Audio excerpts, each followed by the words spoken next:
Hello everyone, Pankaj sir classes में आप सभी का स्वागत है। हम लोग क्लास 10 के केमिस्ट्री सब्जेक्ट के चैप्टर दूसरा एसिड्स बेसिस एंड सॉल्ट्स पढ़ रहे हैं।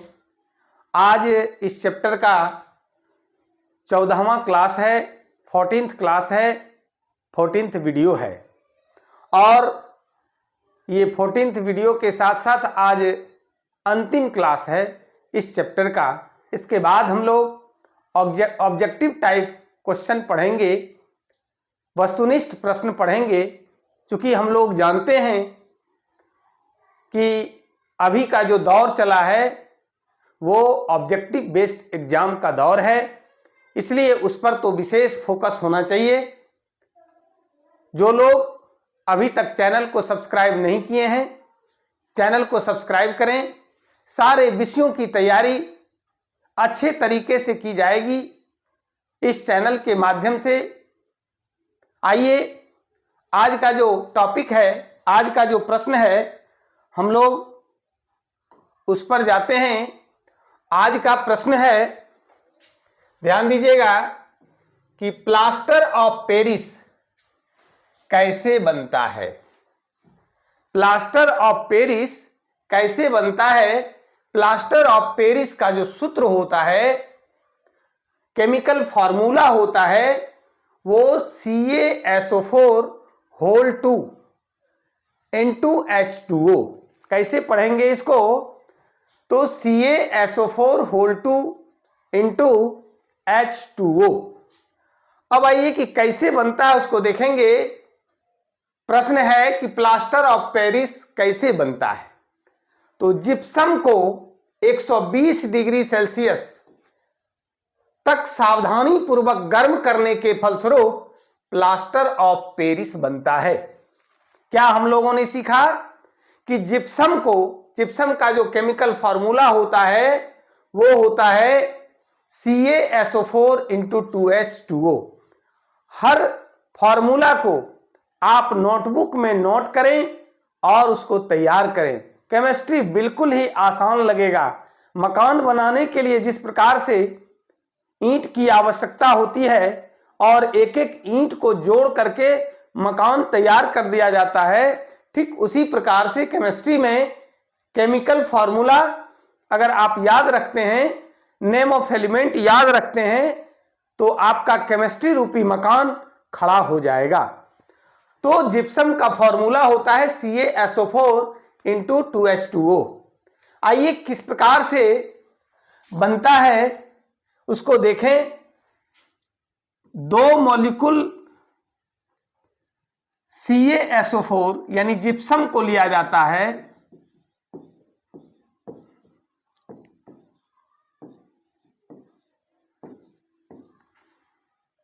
अब देखिए इसको 120 डिग्री सेल्सियस तक गर्म करते हैं। कितना करते हैं? 120 डिग्री सेल्सियस तक जब गर्म किया जाता है तो प्लास्टर ऑफ पेरिस बनता है।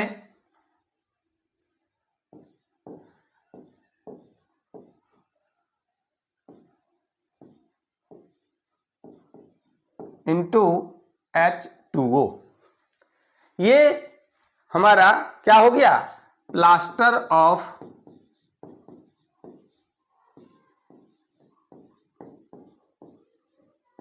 पेरिस।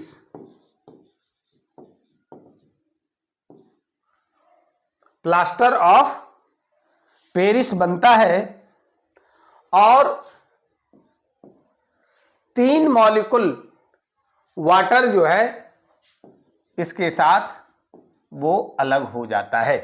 अब देखिए ये बैलेंस भी हो गया। CaSO4 होल 2 CaSO4 2H2O ये क्या है? ये जिप्सम है। क्या है? जिप्सम है।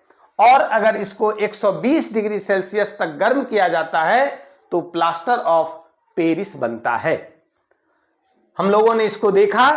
अब आइए आगे कि प्लास्टर ऑफ पेरिस के उपयोग क्या क्या हैं। आखिर हमने प्लास्टर ऑफ पेरिस का अध्ययन किया तो ये जानेंगे कि प्लास्टर ऑफ पेरिस का उपयोग क्या है। तो इसका जो पहला उपयोग है, इसका जो पहला उपयोग है वह है कि मूर्ति बनाने में होता है। देखे होंगे बच्चों का खिलौना या कोई देवी देवता का मूर्ति बनाया जाता है, सजावट के लिए भी और कुछ ऐसे भी। आइए, सबसे पहला जो इसका उपयोग है वो है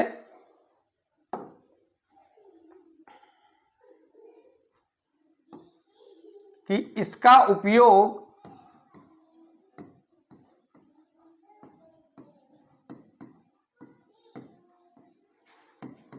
मूर्ति बनाने में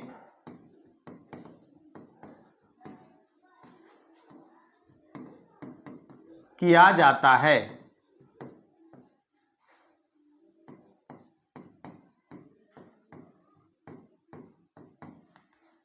अब दूसरा जो इसका उपयोग है,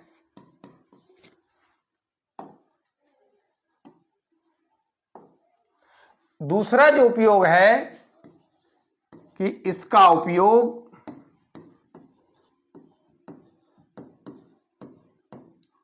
शल्य चिकित्सा में। अब शल्य चिकित्सा क्या है? एक डॉक्टर साहब होते हैं चीड़ फाड़ करने वाले, एक होते हैं सीधे दवाई से ठीक करते हैं। तो जो दवा से ठीक करते हैं बिना सर्जरी का, उनको फिजिशियन कहते हैं। और एक सर्जन होते हैं जो चीड़ फाड़ करके ऑपरेशन करके ठीक करते हैं। तो ऑपरेशन जो किया जाता है वो शल्य चिकित्सा हुआ। तो इसका उपयोग शल्य चिकित्सा में हड्डियों को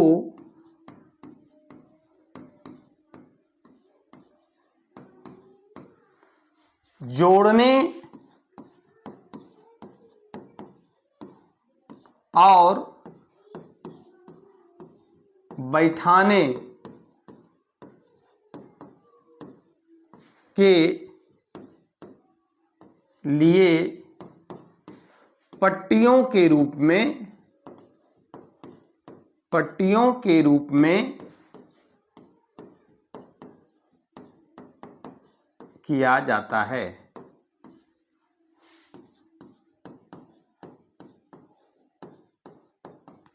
अब देखिए कि हम लोगों ने क्या सीखा। सबसे पहले कि इसका उपयोग मूर्ति बनाने में किया जाता है। प्लास्टर ऑफ पेरिस का उपयोग मूर्ति बनाने में किया जाता है। और दूसरा जो इसका महत्वपूर्ण उपयोग है वो शल्य चिकित्सा में।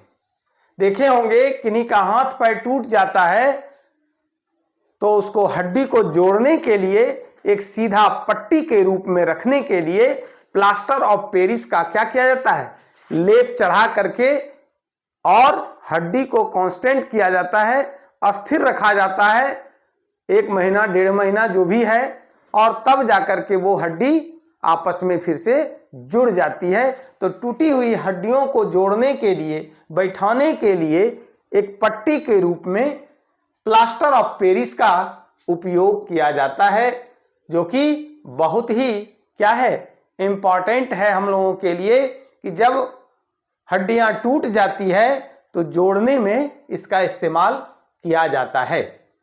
अब आइए कि अगला जो टॉपिक है हम लोग उस पर चलते हैं। बिल्कुल कहीं जाना नहीं है, वीडियो के अंत तक बने रहिए।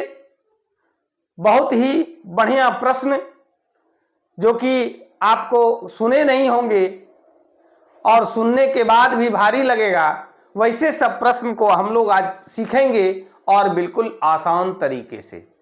आइए, जो अगला प्रश्न है वो है कि जल योजित लवण, अंग्रेजी में कहते हैं हाइड्रेटेड सॉल्ट, क्या है? जल योजित, नाम से ही पता चल रहा है कि जल का योजन किया हुआ है, जल उससे जुड़ा हुआ है। ऐसा लवण है जिसमें जल क्या है, ऐड किया हुआ है, जुड़ा हुआ है जल के साथ, लवण के साथ जल भी है, हाइड्रेटेड सॉल्ट है। नाम को पहले हम लोगों ने समझा। अब आइए परिभाषा जो दिया गया है वो बहुत ही सुंदर और आसान भाषा में है कि वे लवण जिनमें रवाकरण के जल क्रिस्टलाइन वाटर होते हैं, यानी वे लवण जिनमें रवाकरण के जल होते हैं वे जल योजित लवण कहलाते हैं। क्या कहलाता है? जल योजित लवण कहलाता है। अब आइए जैसे में उदाहरण इसका देखते हैं। तूतिया का नाम सुने होंगे, तूतिया का नाम सुने होंगे। Copper sulphate, hydrated copper sulphate को ही तूतिया बोला जाता है और इसका जो सूत्र होता है याद रखेंगे वो है CuSO4 × 5H2O। क्या पढ़ेंगे? तो CuSO4 × 5H2O याद हो गया होगा सूत्र। फिर से एक बार देखिए कि तूतिया का सूत्र होता है CuSO4 × 5H2O। दूसरा जो इसका उदाहरण है वो धोबन सोडा है। हम लोगों ने इसको पढ़ा, धोबन सोडा कैसे प्राप्त होता है, धोबन सोडा के गुण के बारे में पढ़ा और इसका उपयोग को भी पढ़ा। तो धोबन सोडा का जो सूत्र होता है वो है Na2CO3 × 10H2O। क्या पढ़ेंगे? धोबन सोडा का सूत्र क्या बोलेंगे? Na2CO3 × 10H2O। अगला है जिप्सम। अभी भी हम लोगों ने इसके बारे में पढ़ा कि जिप्सम के द्वारा ही प्लास्टर ऑफ पेरिस बनाया जाता है। जिप्सम का सूत्र होता है CaSO4 × 2H2O। काफी इंपॉर्टेंट क्वेश्चन है। आपको जब परीक्षा में पूछ देगा कि जल योजित लवण क्या है तो आप इस तरह से परिभाषा दे करके 2-3 उदाहरण भी आप दे देंगे।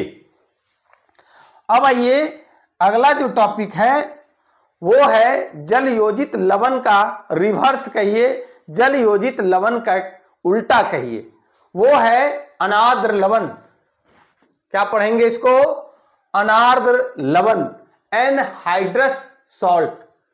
उसमें हम लोगों ने क्या पढ़ा कि रवाकरण के जल मौजूद होते हैं, क्रिस्टलाइन वाटर मौजूद होते हैं और इसमें नहीं होता है अनार्द्र। आर्द्र मतलब होता है नमी, मॉइस्चर, वाटर, और अनआर्द्र है यानी इसमें जल नहीं है लवण के साथ, और वैसे लवण को अनआर्द्र लवण या एनहाइड्रस सॉल्ट कहते हैं। जिन लवणों में रवाकरण के जल नहीं होते हैं, देखिए है ना कि जिन लवणों में रवाकरण के जल नहीं होते हैं वे अनार्द्र लवण कहलाते हैं, अनार्द्र लवण कहलाते हैं। अब देखिए बड़ा इंपॉर्टेंट पॉइंट हमने लिखा क्या है कि जल योजित लवणों को अगर गर्म कर दिए तो क्या प्राप्त होता है? अनार्द्र लवण प्राप्त होता है। फिल इन द ब्लैंक्स में भी एक प्रश्न आपसे पूछा जा सकता है कि ये क्या है? जल योजित लवणों को गर्म करने पर क्या प्राप्त होता है? आपको जवाब देना है अनार्द्र लवण प्राप्त होता है। हमने एक उदाहरण भी दिखाया आपको, दे करके ध्यान दीजिएगा कि CuSO4 × 5H2O। अभी हम लोग इसके बारे में जाने। ये तूतिया है और इसका जो केमिकल नेम है, रासायनिक नाम है, वो कॉपर सल्फेट है। ये कलर में नीला होता है, ध्यान रखिएगा। कैसा होता है? नीला होता है, ब्लू इन कलर होता है। और जब आप इसको गर्म कर देते हैं तो क्या प्राप्त होता है? अनार्द्र कॉपर सल्फेट, और जल प्राप्त होता है, जल बाहर निकल जाता है। और ये कलर में कैसा होता है? उजला होता है। आपसे यह भी पूछा जा सकता है कि तूतिया का रंग कैसा होता है। देखिए ऑब्जेक्टिव बेस्ड एग्जाम है, हम लोगों को बहुत बारीकी से ध्यान पूर्वक एक एक टॉपिक पर विशेष रूप से ध्यान देना होगा। आपसे ये पूछेगा कि तूतिया का रंग कैसा होता है, जवाब देना होगा नीला होता है। अनार्द्र कॉपर सल्फेट, जब उसको गर्म कर दिए, वाटर जो है वो वेपोराइज होकर के निकल गया, उससे सिर्फ वो क्या बचा, विदाउट जल बचा, अनआर्द्र कॉपर सल्फेट, वो उसका कलर उजला होता है।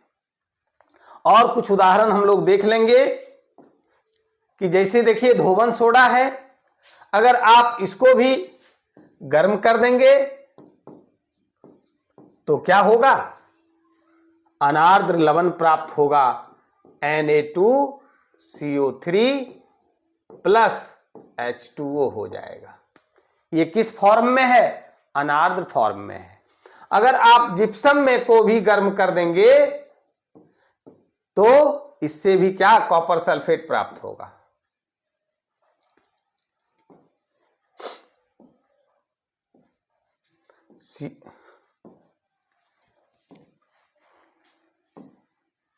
CuSO4 प्लस H2O, यानी वाटर इससे निकल जाएगा। अगर वाटर जुड़ा रहेगा तो हाइड्रेटेड कहेंगे, जलयोजित कहेंगे, और अगर वाटर इससे निकल जाएगा तो एनहाइड्रस कहेंगे, अनआर्द्र लवण कहेंगे। अब आगे आइए, यहां तक हम लोगों ने देख लिया कि अनार्द्र लवण किसे कहते हैं। इसके बाद है अगला जो टॉपिक है, अगला जो प्रश्न है कि प्रस्वेद्य लवण किसे कहते हैं, डेलिक्विसेंट सॉल्ट किसे कहते हैं, प्रस्वेद्य लवण किसे कहते हैं। नाम थोड़ा सा टेढ़ा है, वहां पूछ देगा तो जवाब सीधा देना है। क्या जवाब होगा, तो वे लवण जिनमें जल के लिए अत्यधिक प्रीति होती है। प्रीति का नाम सुने होंगे। प्रीति का मतलब होता है एफिनिटी, प्रीति का मतलब होता है लगाव, प्रीति का मतलब होता है प्रेम। यानी यहां लवण का प्रेम किससे है, जल के लिए है। वे लवण जिनमें जल के लिए अत्यधिक प्रीति होती है, अत्यधिक एफिनिटी होता है, अत्यधिक लगाव होता है, तथा जिन्हें वायु में खुला छोड़ने पर भी वायु के जलवाष्प को अवशोषित कर पसीजने लगता है, चूने लगता है, उससे जल टपकने लगता है, ऐसे लवण को क्या कहा जाता है, प्रस्वेद्य लवण कहलाते हैं। जैसे उदाहरण में है अनार्द्र कैल्शियम क्लोराइड CaCl2, अनार्द्र कैल्शियम क्लोराइड, ये प्रस्वेद्य लवण के उदाहरण हैं। अब आगे आइए हम लोग देखते हैं कि प्रस्वेद्य लवण के ये जो प्रस्वेद्य लवण जो हम लोगों ने पढ़ा, अनार्द्र कैल्शियम क्लोराइड, इसका उपयोग क्या है, क्या है कि इसका उपयोग को हम लोग देखेंगे कि इसका उपयोग क्या है, यूजेज क्या है। हम बार बार इस बात को बोलते हैं कि कोई भी चीज बिना मतलब का हम लोग विज्ञान में, केमिस्ट्री में नहीं पढ़ते हैं। पहला जो इसका उपयोग है वो है कि इसका उपयोग ठोस, द्रव तथा गैस को शुष्क करने में किया जाता है, सुखाने में किया जाता है, ड्राई फॉर्म में बदलने के लिए किया जाता है। अब यह सवाल उठता है कि किस प्रकार से सुखाया जाता है, किस प्रकार से शुष्क किया जाता है। शुष्क का मतलब होता है सूखा, ड्राई, कैसे किया जाता है। तो ठोस पदार्थ को, ध्यान दीजिएगा, तीनों के बारे में हम लोग जानते हैं। ये पूछता है ठोस पदार्थ को शुष्क करने के लिए, ड्राई करने के लिए ठोस को अनार्द्र कैल्शियम क्लोराइड से युक्त डेसिकेटर, एक नया शब्द है कि डेसिकेटर क्या है। तो डेसिकेटर में कुछ समय तक छोड़ दिया जाता है। डेसिकेटर एक पॉट है, बर्तन है, जिसमें क्या किया जाता है कि ठोस पदार्थ को शुष्क करने के लिए, ड्राई करने के लिए कोई भी डेसिकेटर में छोड़ दिया जाता है। देखिए कोई भी पदार्थ है तो उसमें कुछ न कुछ क्या है, नमी है, वाटर है। अगर उसको ड्राई करना है, बिल्कुल सुखा देना है, तो डेसिकेटर एक पॉट होता है, बर्तन होता है, जिसमें क्या किया जाता है, अनार्द्र कैल्शियम क्लोराइड के साथ उसको कुछ देर के लिए छोड़ देते हैं तो वो बिल्कुल शुष्क हो जाता है, ड्राई हो जाता है। अब आइए कि गैस को किस प्रकार से करते हैं शुष्क। तो गैस को कैल्शियम क्लोराइड से भरे नली में, कोई नली है, नली लेते हैं और उसमें कैल्शियम क्लोराइड जो अनार्द्र फॉर्म में है उसमें जो है वो भरा रहता है और उसी से होकर के गैस को प्रवाहित किया जाता है, जिससे क्या होता है, वो गैस शुष्क हो जाता है। यानी उसमें जो वाटर, उसमें जो जल की मात्रा है वो अवशोषित कर लिया जाता है और गैस को बिल्कुल शुष्क कर दिया जाता है, ड्राई फॉर्म में परिणत कर दिया जाता है। अब जो अगला है, ये हम ठोस और गैस के बारे में जाने। अब द्रव के बारे में भी जानते हैं कि द्रव में क्या किया जाता है, अनार्द्र कैल्शियम क्लोराइड के टुकड़ों, अनार्द्र कैल्शियम क्लोराइड के टुकड़ों को अंग्रेजी में लंप कहते हैं। क्या कहते हैं, लंप कहते हैं। तो फिर से देखिए कि द्रव में अनार्द्र कैल्शियम क्लोराइड के टुकड़ों को मिला करके हिलाने से उसको सेक कर देते हैं, मिला देते हैं, हिला देते हैं। हिलाने से क्या होता है कि द्रव भी जो है वो अनार्द्र हो जाता है, शुष्क हो जाता है, उसमें जो वाटर है वो उसकी मात्रा समाप्त हो जाती है। अब आइए, इस प्रकार से हम लोग जो चैप्टर है पहला, दूसरा चैप्टर है